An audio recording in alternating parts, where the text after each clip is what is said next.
$234 billion বিদেশে পাচার হয়েছে। IMF ব্যাংক 18 বছরে আমাদের যা ঋণ দিয়েছে শুধু অনলি ফর ইন্টারিয়াম গভর্নমেন্ট একটি কিস্তি শোধ করেছেন, তাও বিদ্যুৎ খাতে।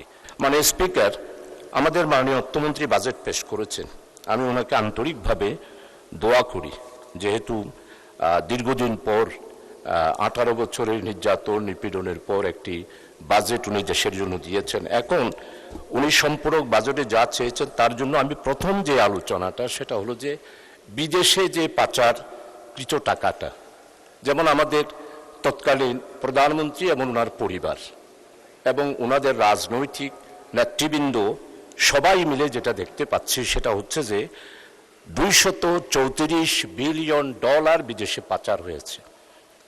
এরপরে আর অন্যদিকে দেখতে পাচ্ছি রপ্তানি, আমদানি এত বেশি পরিমাণ আমরা আমদানির দিকে ঝুঁকে পড়েছি, আর অথচ রপ্তানির ক্ষেত্রে আমাদের সম্মানিত অর্থমন্ত্রী উনি একজন বাণিজ্যের ব্যাপারে উনার 2001 সালে উনি বাণিজ্য মন্ত্রী ছিলেন, তখনও আমরা আলোচনা করেছি এইভাবে যে আমাদের রপ্তানি যেভাবে করে আমরা রপ্তানি থেকে যেইভাবে করে আমরা রপ্তানি করতে পারছি না, এবং এই ব্যাপারে আয় আমাদের নামতে নামতে নামতে এমন একটা অবস্থায় এসেছে যেটা আমাদের মাননীয় সদস্য রুমিন ফারখানা এখানে পরিসংখ্যান দিয়েছেন।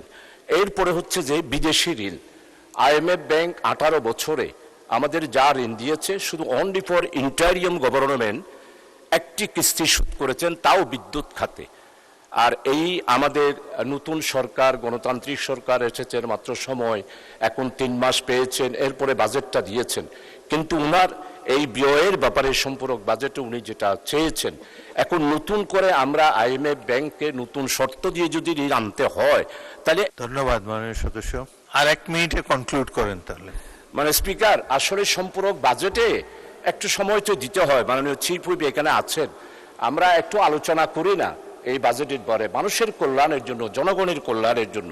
উনি বাজেটের মধ্যে আমি যে এই বিষয়টা সেটা হচ্ছে যে সামাজিক সুরক্ষা, এই সামাজিক সুরক্ষার ব্যাপারে এইবারে বাজেটে উৎসাহ দেওয়া হয়েছে। কার্যকর সামাজিক সুরক্ষার জন্য আমরা বিভিন্ন পয়েন্ট দিয়েছি, বিভিন্ন সেক্টর দিয়েছি।